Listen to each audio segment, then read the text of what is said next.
Welcome to the Truth and Fertility Podcast. I'm Haley, wife, mom, and a fertility charting instructor, here to teach you the undeniable truth about your fertility. So let's get started. Welcome to the Truth and Fertility Podcast. I am Haley Yeager, and for those of you that I have not yet met, I am a wife, I am a mother to 3 beautiful children, and the reason I have those children is because I learned to chart my cycle at a very young age. Well, maybe not very young, but I was 19 when I started charting my cycle, and it was not because I was married, which I wasn't. It was not because I was married and wanting to plan my family. It was not because of anything necessarily even religious. It was just because I was having irregular cycles and I wanted to figure out what the heck that was all about. And so I have that whole story kind of outlined and ironed out for you guys. I believe it's actually my first podcast episode on this show.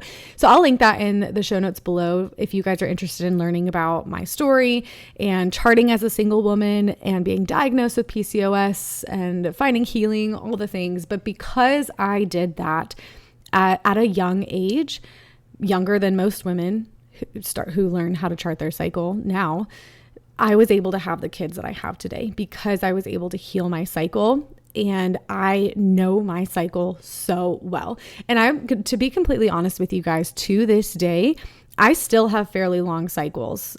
When I say fairly long, I mean long. Like my average is probably 50 to 60 days, which is from the first day of my period until the first day of my next period, which is long. And some of you guys probably have your jaws dropped right now because 60 is very different than the perfect 28 or 30 day cycle. And so there's still some things I need to work through with that. I don't want to leave that there. I'm working with my doctor to kind of figure out some things there. But anyhow, I say that though, because even though my cycles are long and oftentimes irregular, because I am so familiar with charting my cycle, I'm so familiar with the biomarkers or signs that my body is giving me throughout the month or throughout my cycle, I'm still aware of when I ovulate. It's not as often as the average woman, but I still know when I ovulate. So when we were trying to have our children, the 3 children that we have, we knew when it was time to achieve because I knew when I was ovulating still. And so it's just such a gift, you guys, to be charting your cycle, no matter what season of life you're in, whether you're married and you're doing it for family planning or you're single and you're trying to just understand your health and your fertility and just manage that, or you can even be married like me and still be charting it for the sake of health, right? It's such an amazing tool to become more empowered, to understand your body more, to become more familiar with your own individual, unique body. And it's just so freeing to know exactly where you're at in your cycle, to know why you might be feeling a little bit more moody, or maybe you're feeling a little bit more excited. And there's ebbs and flows throughout the whole cycle, and knowing where you're at gives you such a freedom to have grace with yourself and to just I can't say enough good things about charting your cycle, no matter what stage you're in. And also too, the American College of Obstetricians and Gynecologists, ACOG, has actually named menstruation, or like the whole cycle or an ovulation, as a 5th vital sign. This means that your cycle as a woman is incredibly important in all areas of medicine. I've even talked to a few people about how the cycle can actually be helpful in therapy, right? Because especially for women that are struggling with PMS, premenstrual syndrome, they might be feeling more depressed, more anxious, more moody, be more at risk for mental illness in the latter half of your cycle, in the time leading up to your period. And this can actually be a sign of low progesterone too. I'll just put that out there. But it is helpful to understand your cycle in every form of medicine, and even mainstream medicine is starting to recognize this. So this is how important it is that our body is ovulating regularly. And again, that's why I'm sitting here telling you I have a long cycle, and I'm still working on that. I'm still working with my doctor to help figure out what I can do. And maybe I'll make a podcast episode up here soon to kind of give you an update, because I do have an update of some of the things of managing my PCOS, but I'll save that for another time. But I was reading an article recently by Natural Womanhood, which is an organization that I absolutely love. I will put their website in the show notes below too, because they are an amazing source for if you are wanting to understand more just about anything when it comes to natural fertility. Natural Womanhood is a phenomenal place to start. So, but they had an article that, it was actually a response article to somebody being dumb in the news talking about fertility awareness-based methods when they really have they shouldn't be talking about fertility awareness-based methods, because they didn't know what they were talking about. Anyhow, they had a response article, and I was reading through it. And one of the things that they mentioned is that when you are charting your cycle and when you have cycle irregularities, it says there was a report that I was actually done this year in 2025. And I'll just read it verbatim. It says this report links cycle length irregularities, so when you have an irregular cycle, to serious health risks, including low bone mineral density, irregular heart rhythms, and metabolic conditions like obesity and type 2 diabetes. And then it goes on to say the results were so significant that the study authors advised clinicians to regularly document female patients' menstrual patterns, because tracking cycles can help detect disease, monitor wellness, and guide treatment. This is how important it is that women have healthy, regular cycles, that they are ovulating regularly. Our cycle as a woman, it doesn't just touch the reproductive system. It touches every system in our body. And so when you start to track your cycle, you can understand better where you're at in that journey of health and finding health, wherever that might be for you. Maybe it is just reproductive health, or maybe you're having severe PMS symptoms and you're seeing a therapist for it, and you're working through that. But it could also just be a progesterone deficiency. Like, there's so much that goes into this. And so when you are wanting to start charting your cycle, it can be really overwhelming to figure out where to even start. There are a plethora of methods out there, especially when you're looking at it for family planning. There's different effectiveness rates for all of those methods.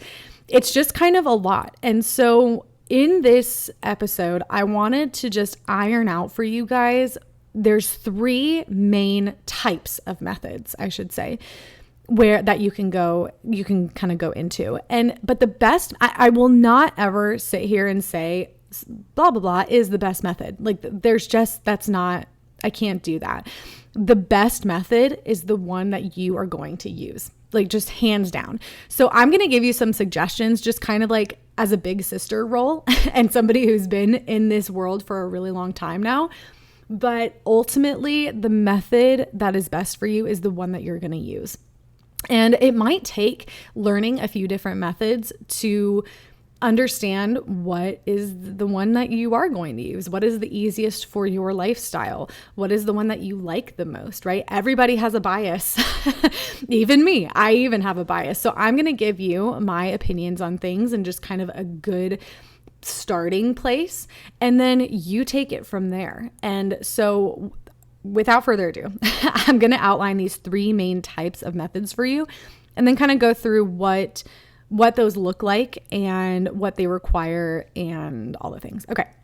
So let's start out with just simple ovulation methods, or cervical mucus methods is another way to describe that. So there are methods that only require you to be observing your cervical mucus, also known as cervical fluid, also known as discharge, right? If you've ever just seen like a white cloudy discharge in your underwear, that's coming from your cervix. That's called cervical mucus. And so this is pretty much across the board, I would say, the biomarker or the sign that your body gives you to determine where your fertility is at, where your hormones are at. This cervical fluid observation is pretty much across the board with every method. There are some variations of methods that may not require it, but ultimately this is going to be the main sign. And so there are methods that are only requiring you to note that sign. And so some methods include Creighton, which is the one that I currently teach. And it is solely just looking at cervical mucus. You're not tracking temperature. You're not tracking like your other hormone levels. You're not peeing on a stick. You are just looking at cervical mucus. Now, Billings is another method that is a cervical mucus only method. And this method actually is older than the Creighton method. The Creighton method came around, it was developed, I believe, in the 70s or 80s. And it has been, continuously worked at and researched from there. But Billings actually came first, and Creighton really took the research from Billings and added into it. So Billings is kind of like the OG method. And so these are really the two. I'm sure also I should say this isn't like an exhaustive list. This is just off the top of my head, the ones that I know of most. So Billings is another one. Family of the Americas actually is another one that one actually was founded in South America. And so also it depends on where you live. Right now, I'm in the United States of America, so I am giving you the names of the methods that are most common in the US, but there are other methods founded in other countries that are more common there. So Family of the Americas, for example, this method was founded in South America, and so it's more used by people in South America than in the United States of America. So just to kind of put that out there, but either way, all of these methods are just looking at cervical mucus. And so, I love Creighton. I'll talk about Creighton for a second. I truly do love the Creighton method, specifically because of its medical arm. So there are a few methods, but very, very large and important methods that have a medical arm to them. So not only can they be used for family planning, but these are the ones that actually have written out procedures for if you are seeing X on a chart, this is what you do on a medical setting to understand that more, to dive deeper into that more, to understand, okay, are there any hormonal imbalances here? Is there any blood work that we need to do on this specific day of your cycle to understand what's going on? So Creighton is one of those methods, and the research or medical arm to Creighton is called NAPRO technology. That's short for natural procreative technology. And so this is, again, going to be the medical arm to it. So to give you an example, let's say I'm working with a woman who consistently she's charting with Creighton, because again, that's the method I teach. She's consistently having like 3 or 4 days of spotting before the first full day of her period. So before the first day of bright red blood flow. These 3 or 4 days of spotting that occur before the first day of her, like the true first day of her period, this can actually be a sign of low progesterone. And that's because progesterone's job is to keep your uterine lining, which is the bleeding that you're seeing. It's the lining of the uterus that's being shed during your period. And so progesterone's job is to keep that uterine lining intact. So if progesterone's falling too soon, it can actually prematurely soften that uterine lining to cause more or less like spilling of the uterine lining too early. And so these couple days of spotting before the first day of true bright red blood flow can actually be a sign of low progesterone. So for me, as somebody who teaches women and couples how to chart their cycle with Creighton, I would look at this and I would say, okay, this is actually a sign of low progesterone. I'm going to refer you to a doctor because I am not. I'm going to refer you to a doctor, and I'm going to tell you exactly what to say to that doctor in the exact testing that you're going to need to ask that doctor in order to understand and confirm that low progesterone, and then treatment from there. So that's kind of where Creighton turns into NAPRO technology. She's charting her cycle with the Creighton method. And then because of that biomarker or that symptom that I saw, and that I'm trained to see because I'm an instructor. I was able to refer her to a doctor. Hopefully she can see one that is trained in NAPRO technology to then be able to properly diagnose and treat that, whatever it is, right? Or whatever is even causing that low progesterone. So that's where the charting turns into the medical world of things. So Creighton, NAPRO technology, that those two go hand in hand. So anyways, that was a long-winded answer to these cervical mucus or these ovulation methods. Okay. So this is the first umbrella of natural family planning, fertility awareness-based methods, whatever you want to call it, fertility charting. That's the first umbrella. The second umbrella is going to be Sympto-Thermal methods. So these are methods that usually are still looking at cervical mucus, but then they are what's called cross-check methods. This means that you're checking more than one symptom. And for some women, this just becomes too overwhelming. They like the one simple check and they're good with that and they're fine and they go with that. Other women love the cross-check method because it gives them more confidence. And so this is something, this Sympto-Thermal method is something that I've noticed that women really gravitate to because of that cross-check method and making sure that they're confident in where they're at in their cycle. So Sympto-Thermal is that second umbrella. So you're looking at cervical mucus, you're also looking at temperature. So progesterone, I keep talking about progesterone, but it's just a really good, it's a really good hormone to use in describing these things. And for an example, progesterone is called a thermogenic hormone. So this means it actually causes your body temperature to rise as it rises.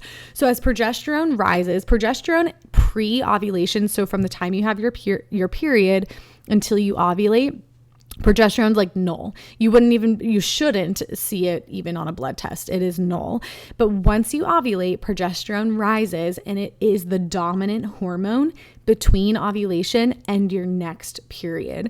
So progesterone also should have like this really nice bell curve. So it kind of slowly rises, stays high for about 2 weeks, and then should drop either the day before or day of your period. And that's what sparks your next period to come, is that progesterone fall. So a woman can take her temperature. This would be called her basal body temperature. So it's not taken with just any old thermometer. You're going to want a basal body thermometer. And this is a thermometer. It's still like you can find it for like $5 on Amazon. It's still very cheap. You don't need anything fancy. There are other gadgets that you can find, like Temp Drop is one. A lot of people are getting the Oura Ring now. So there's more expensive gadgets that you can get, but all you genuinely need is like a $5 thermometer from Amazon or Walgreens or wherever. So you get this basal body thermometer and you take your temperature at the same time every morning. And when you're taking your temperature, you're going to see this nice temperature rise right after you ovulate because of progesterone rising right after you ovulate. So as progesterone rises and stays high, you'll also see your temperature rise and stay high.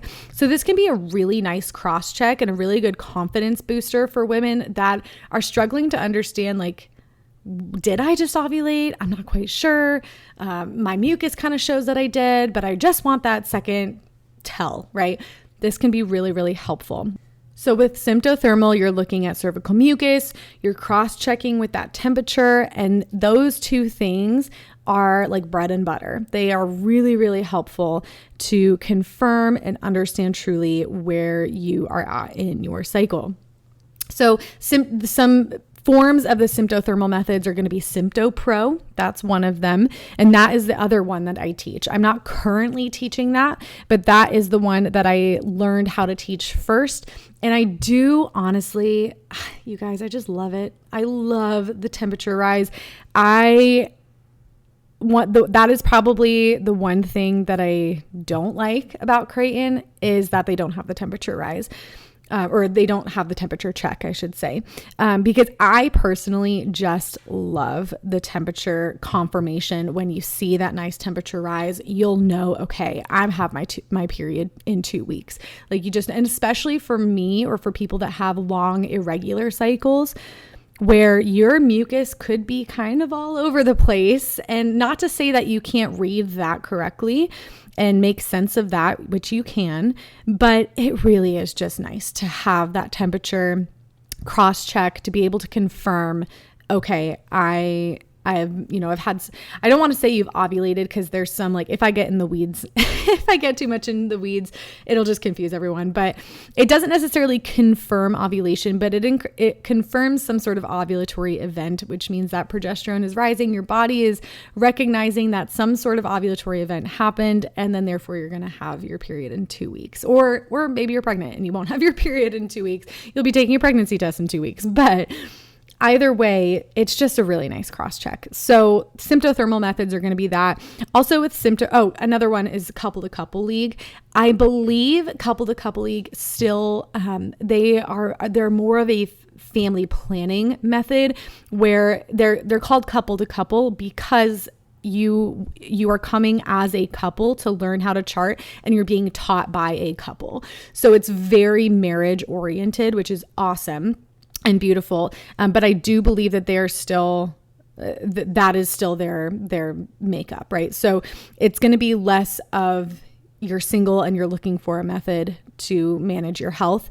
That's going to be more so a method to understand your fertility for the sake of family planning. But Sympto Pro, that's the one that I used to teach and still could teach, but just not currently teaching it. But this is the one that I just think is wonderful. So there's that. So we've had cervical mucus methods. We've had Sympto-Thermal methods.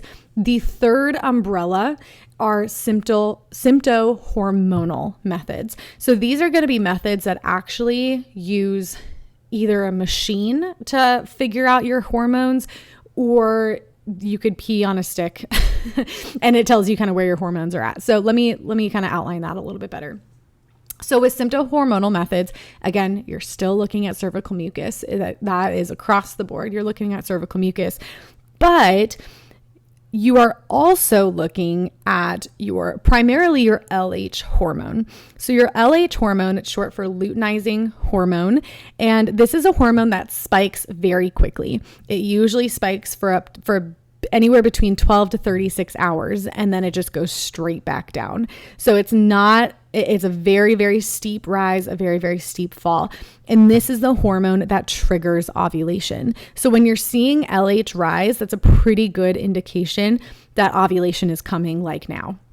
So the way that you can kind of chart and track your LH hormone is by peeing on a stick that tests your LH hormone.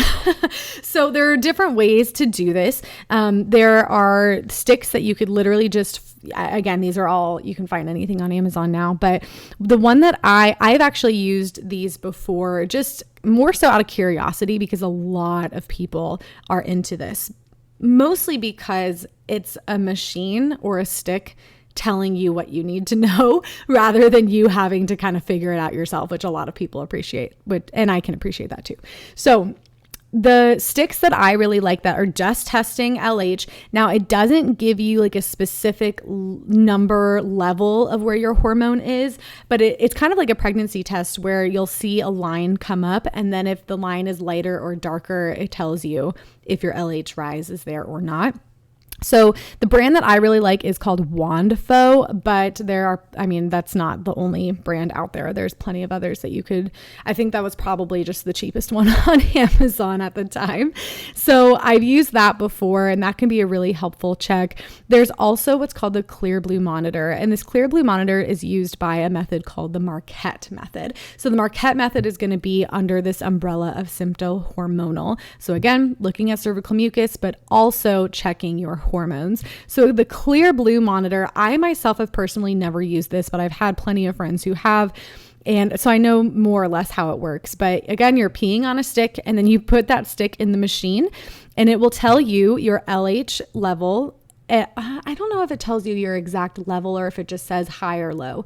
Maybe it could be that the more expensive one tells you the level, the less expensive one doesn't. I don't know. You'll have to look at it. But anyhow, it's testing LH, and it also tests estrogen. So estrogen is the other female sex hormone that will rise usually right after your period ends. Estrogen begins to rise up until ovulation. Around the time of ovulation is where estrogen peaks, and then it drops. It does have a small rise again in the post-ovulation phase, but again, like I said, the dominant hormone after you ovulate is going to be progesterone. The dominant hormone before you ovulate is estrogen. So that's what the Clear Blue monitor does, is it looks at your estrogen and LH levels to help you understand where you're at in your cycle too. And this is real. I know that a lot of my friends who, when they're breastfeeding and everything's kind of whacked out, they really, really love and rely on the Marquette method. So because it's a sympto-hormonal, you literally just pee on a stick, you plug it in a monitor, and it tells you everything you need to know. So that is a great method as well. Some other methods I'm thinking of too, which I believe are also in the sympto-hormonal umbrella, is Boston cross check. That's a newer method out there. But I don't know much about it myself, but I do know a couple near me that teaches it. And so if you teach it, you're going to swear by it. So I know that they love it. I'm trying to think of any others. If you guys have any other methods that you can think of that I am totally skipping out on, why don't you DM me on Instagram and tell me about them, because I don't want to leave anybody out. But yes, those are going to be the sympto-hormonal methods. And then there's methods that just kind of pick and choose everything in between. Now, one of those methods that I'm thinking of right now is FEMM. That's one that's very up and coming right now. FEMM, F-E-M-M. They actually have an app, which is phenomenal. If you are going to use an app, which most women nowadays want to use an app for charting their fertility, FEMM is a wonderful place to start. And you can use FEMM for family planning, but their main focus is on medical management. So FEMM actually stands for Fertility Education and Medical Management. I actually just did an interview, I believe I think it was the last episode that aired, maybe 2 episodes ago on this podcast. But I did an interview with 2 women that represented FEMM. They were both FEMM instructors. And I really just got to pick their brain about what the heck FEMM is, because it is so popular. It's so up and coming. And they are specifically for helping women understand their cycles for the sake of health management. So they are a phenomenal place to start too. Another one, and again, they kind of are all over the place with, like, you chart your cervical mucus, you can add in temperature, you can add in hormone checks, you can add, kind of pick and choose what you want to add in there. Another one I'm thinking of too is called neo-fertility. This is one that was actually found in Australia, but it's becoming bigger in the US right now. And this is also a method of fertility charting for the sake of health management. And so they also have developed a wonderful app. I myself have not personally used it, but I do know people who have used it and they like it. It's called Chart Neo, is their app version of neo-fertility. And so with both of these, actually FEMM and neo-fertility, you can download the app to just kind of get started and going with fertility charting. But then they also have lifelines where you can, if you see something weird on your chart, or you're wanting to learn more about your body, maybe you already know you have irregular cycles, or your bleeding is weird, your bleeding patterns are weird, or you have intense PMS and you want to figure out what the heck that's all about. These 2 methods, and actually I'm going to include Creighton in here too. Creighton, FEMM, and neo-fertility are going to be the 3 methods of all the ones that I listed out and all the different umbrellas. These 3 methods, Creighton, FEMM, and neo-fertility, are going to be the ones that I suggest going to if you are going to be charting your fertility for the sole purpose of health management. These 3 methods are ones that have medical and research arms to them. So I already talked about how Creighton's medical arm is NAPRO technology. FEMM has their own medical arm, and neo-fertility has their own medical arm. And so all 3 of these methods are going to be methods that you're specifically looking for possible signs of hormonal imbalances, and working with doctors that are trained in any 3 of these methods of fertility charting and medical practice. You're going to be working with a doctor that's trained in one of these to then explore more, do some more testing, and confirm and diagnose and treat whatever is going on. So I will say, under the 3 umbrellas that I had listed, right, we have the cervical mucus methods, we have the Sympto-Thermal methods, we have the sympto-hormonal methods.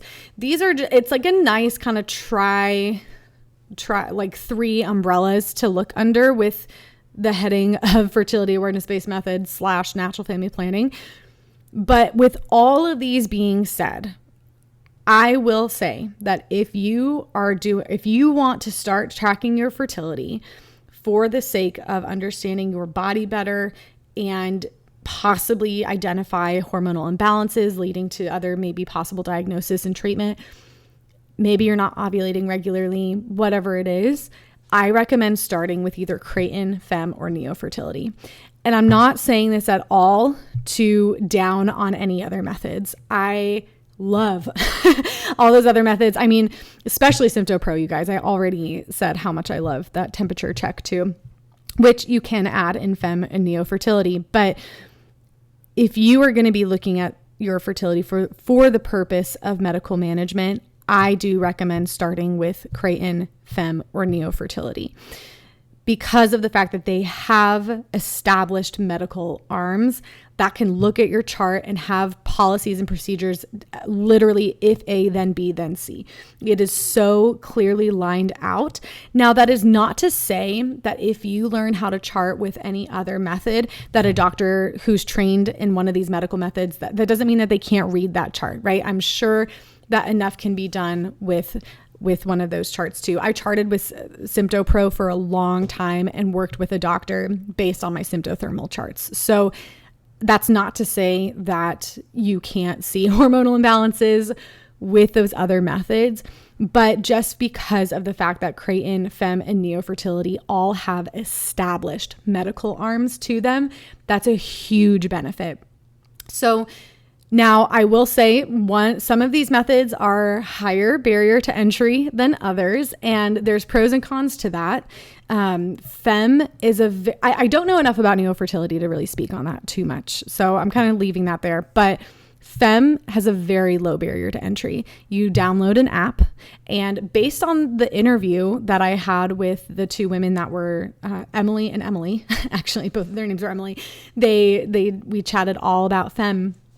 They actually said that when you're charting your cycle on an app, on the Fem app, there will be things that pop up that when your cycle shows, let's give the spotting before your period example again. If your chart on the Fem app shows that you had some spotting before the first day of your true period, it will actually tell you, hey, by the way, this could be a sign of low progesterone. It might be good to make an appointment with one of our doctors just to make sure everything's okay, right? Like that is a huge, huge benefit. Like that is amazing that it does that for you. So if I were just starting out right now, having no clue where to start, absolutely no idea where to go from there, I think Fem would be a really, really good place to start. It's an app. I believe it's a free app actually. And it kind of gives you basics. Now, one huge caveat I will say to charting just without a formal instructor or just downloading an app to do it, not all apps are created equal. There are only really 2, maybe 3 apps I would recommend, which is Fem, Chart Neo, and then Kindara is another really good app that won't sell your information. It's not connected to any specific method, Kindara, but that's just another one if you wanted to look into that. Anyhow, I would not necessarily say, okay, download the app and then you're totally good to start using this method as a family planning method to avoid pregnancy with a 99% effectiveness rate. I really don't believe that is going to be a good idea.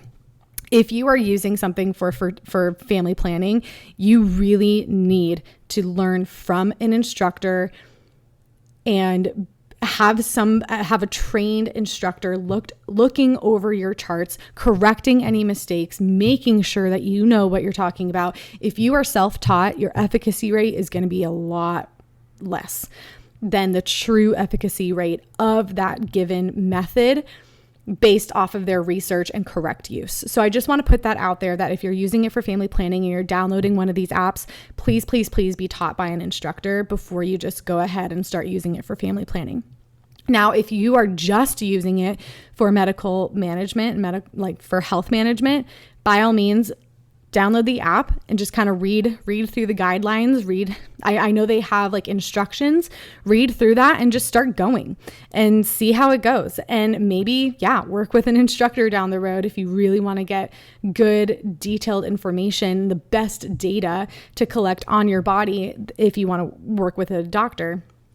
But anyhow, all of that to say, FEM is a really good low barrier to entry. Creighton, on the other hand, I'm just going to say it right now. Creighton is a much higher barrier to entry. And you guys, I teach this method. I love this method. This method is the reason I have my children. This is the method that I learned when I was being diagnosed with PCOS, and I went through that whole, all of the work that I did to get healthy. I was using the Creighton method and I love it. I love NAPRO technology. NAPRO technology is probably the farthest along in its medical research and procedures. They have an amazing surgical arm to their medical research too. I would only ever trust a NAPRO technology trained surgeon to ever do any work on my body coming with reproductive stuff. That is also kind of a story for another time, but I don't want to be saying it's a higher barrier to entry to sway you away from doing it. It's just that Creighton and NAPRO technology it's a lot of work. When I am teaching somebody the Creighton method, they start an intro, and you cannot chart with the Creighton method without being formally instructed by an instructor. Whereas FEM and Neo-Fertility, you can download their app and just get started. Creighton is not like that at all. You have to work with a trained instructor in order to even receive materials to learn to start the charting process. There is no app. It is just that pen and paper, which I love that. And I see the pro in that of making sure that when you are charting your cycle, there is very little error because you are working with an instructor to learn how to do it. So I think that there is a huge benefit to that too. It just creates for a higher barrier to entry. But there's an hour and a half intro that you start out, that it's just really a presentation. And then from there, you're meeting with an instructor every 2 weeks for the first 2 months. So that's like 4 full meetings every 2 weeks for the first 2 months that you start charting. And these meetings can go up to an hour and a half because you're diving in so deep into your health, your fertility.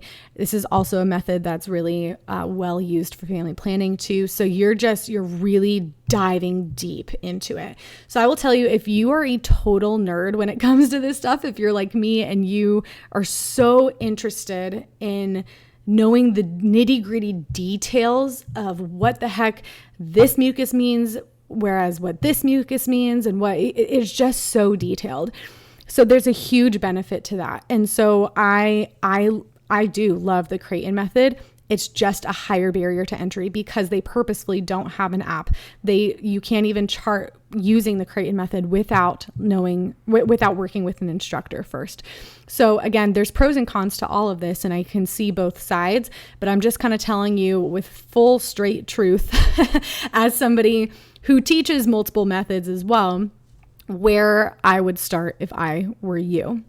So kind of to recap here, we've got the three umbrellas of different types of methods, right? There's the cervical mucus methods, there's the Sympto-Thermal methods, there's the Sympto-Hormonal methods.